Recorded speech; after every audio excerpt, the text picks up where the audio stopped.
Bạn đã bao giờ đọc, nghe hoặc nhìn thấy những máy bay khổng lồ xả nhiên liệu ở trên không hay chưa? Liệu cái đống nhiên liệu đó có rơi vào đầu của ai đó hay không, hoặc tạo ra những vụ hỏa hoạn hay không?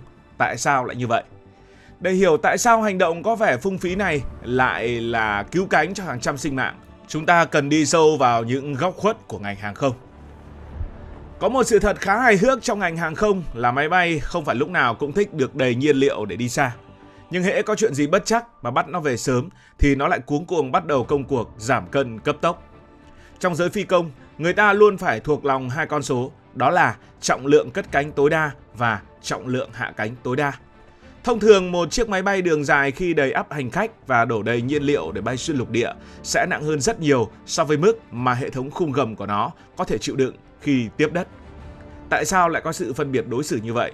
Bởi vì lúc cất cánh, máy bay dùng lực đẩy của động cơ để nhấc mình lên, mọi thứ diễn ra khá mượt mà. Nhưng khi hạ cánh, nó lại là một cú va chạm có kiểm soát giữa hàng trăm tấn thép và mặt đường băng cứng nhắc. Nếu máy bay vừa rời đường băng được vài phút mà gặp sự cố phải quay lại, nó vẫn còn mang theo cái bụng đầy ắp hàng chục tấn nhiên liệu chưa kịp đốt. Lúc này tổng trọng lượng của nó vẫn đang ở mức cất cánh. Nếu cứ thế mà lao xuống đường băng, áp lực khủng khiếp đó sẽ biến một cú hạ cánh bình thường thành một thảm họa vỡ nát chính cái máy bay, và vì thế nó cần phải xả nhiên liệu. Cái hay ở chỗ, việc giảm cân này không chỉ đơn thuần là bảo vệ máy bay khỏi bị hỏng hóc mà còn giúp phi công dễ điều khiển máy bay hơn. Một chiếc máy bay quá nặng sẽ có đà rất lớn, giống như một chiếc xe tải chở đầy gạch lao xuống dốc mà mất phanh. Nếu không xả bớt nhiên liệu cho nhẹ bớt, máy bay sẽ lao đi rất nhanh trên đường băng, và dù phi công có đạp phanh cháy cả lốp hay dùng hệ thống đảo chiều động cơ hết mức thì cũng chưa chắc đã dừng lại kịp trước khi đi hết đường băng. Vậy nên, xả nhiên liệu chính là bước đầu tiên để lấy lại quyền kiểm soát vận mệnh của cả chuyến bay.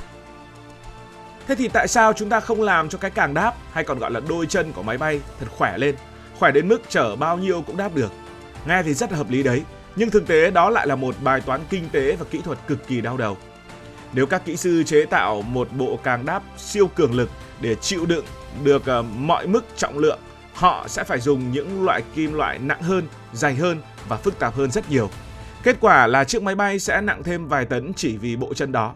Mà trong hàng không, mỗi một lạng tăng thêm đều đồng nghĩa với việc tốn thêm nhiên liệu và bớt đi chỗ cho hành khách hoặc hàng hóa. Nó giống như bạn mua một chiếc xe đạp mà lắp bộ giảm xóc của xe tăng vậy. Đi thì an toàn đấy, nhưng đạp thì mệt đứt hơi mà lại chẳng chở thêm được gì cả.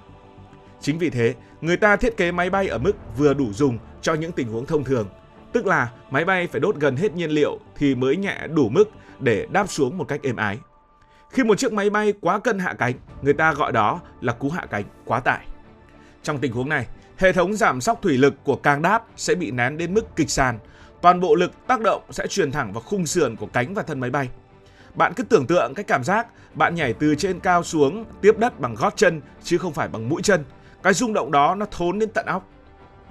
Chưa dừng lại ở đó, hệ thống lốp của máy bay dù cực kỳ bền nhưng cũng có giới hạn. Khi tải trọng quá lớn cộng với ma sát kinh khủng lúc phanh, nhiệt độ ở các đĩa phanh có thể lên đến hàng nghìn độ C. Đã có không ít trường hợp máy bay nặng hạ cánh xong thì lốp cũng bốc cháy ngùn ngụt hoặc thậm chí nổ tung trên đường băng vì không chịu nổi nhiệt và áp suất. Xả nhiên liệu lúc này không chỉ là để bảo vệ cái khung máy bay hàng triệu đô mà còn để đảm bảo rằng khi máy bay dừng lại, nó không biến thành một đống lửa khổng lồ chỉ vì đôi chân quá tải của mình. Sau khi giải quyết xong câu chuyện về trọng lượng và đôi chân của máy bay, chúng ta lại phải đối mặt với một vấn đề khác còn đáng sợ hơn nhiều. Đó là nguy cơ nó bị biến thành một quả bom di động. Các bạn biết đấy, nhiên liệu máy bay thực chất là một loại dầu hỏa tinh lọc cực kỳ dễ cháy. Khi một chiếc máy bay phải hạ cánh khẩn cấp thì làm gì có được bình thường cơ chứ? Trong những kịch bản xấu nhất, máy bay có thể không hạ cánh bằng bánh được mà phải mai bụng xuống đường băng. Hãy hình dung cảnh tượng hàng trăm tấn thép ma sát với mặt đường bê tông ở vận tốc khoảng 250 km/h. Tia lửa sẽ bắn như pháo hoa, và nếu trong lúc cánh máy bay vẫn còn đầy ắp hàng chục nghìn lít nhiên liệu thì chỉ cần một vết đứt nhỏ thôi, toàn bộ chiếc máy bay sẽ biến thành một ngọn đuốc khổng lồ. Thế nên cần phải xả. Hơn thế nữa, bằng cách trút bỏ gánh nặng này, đôi cánh máy bay sẽ trở nên linh hoạt hơn, nhẹ nhàng hơn, giống như một vận động viên bỏ bớt tạ để giữ thăng bằng tốt hơn. Sự an toàn của hành khách lúc này phụ thuộc vào việc phi công có đủ can đảm vứt bỏ số nhiên liệu trị giá cả tỷ đồng đó vào không trung hay không. Ok, vậy là đã xác định sẽ xả nhiên liệu rồi, nhưng xả nhiên liệu thì xả đi đâu, có rơi trúng đầu chúng ta hay không? Đây chắc chắn là câu hỏi mà bất kỳ ai nghe về việc xả nhiên liệu cũng đều thắc mắc. Trời ơi, xả cả chục tấn nhiên liệu thế thì người dân ở bên dưới có bị hứng mưa dầu, mưa xăng hay là mưa lửa hay không? Hay có ai đang hút thuốc mà nhiên liệu rơi trúng thì cháy hết à?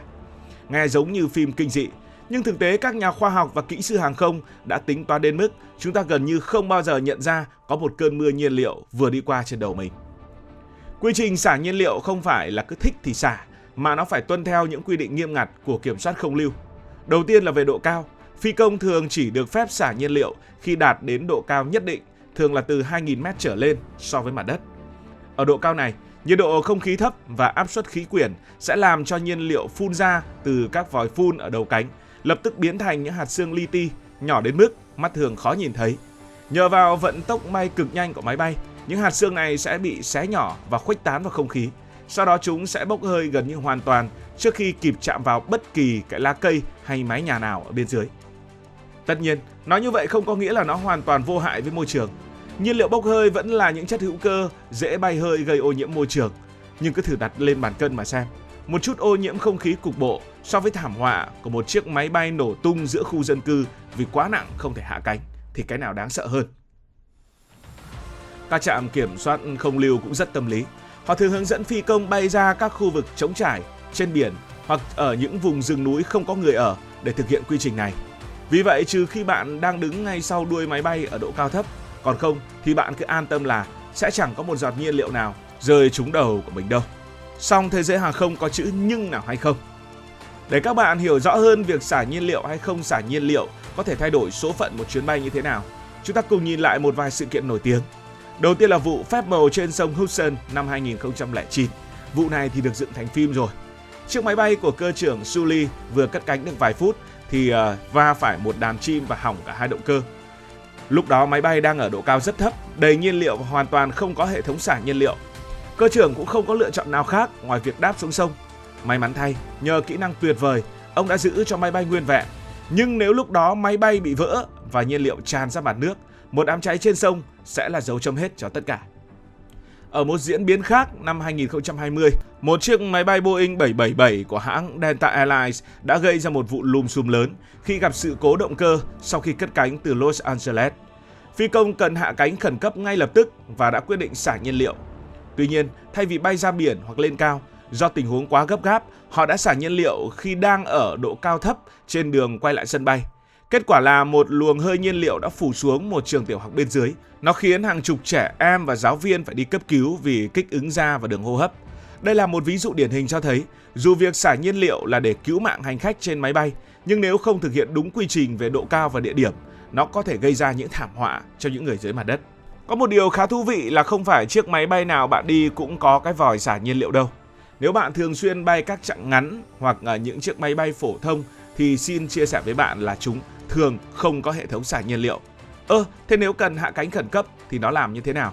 Thì chúng phải đốt nhiên liệu theo cách thủ công.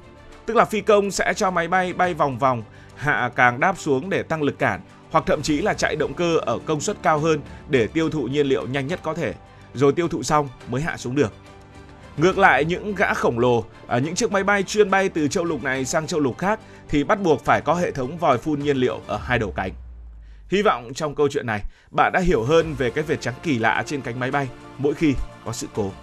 Cảm ơn vì đã quan tâm theo dõi, và nếu thấy thú vị, hãy nhấn nút like cũng như đăng ký kênh. Hẹn gặp lại ở trong các video tới.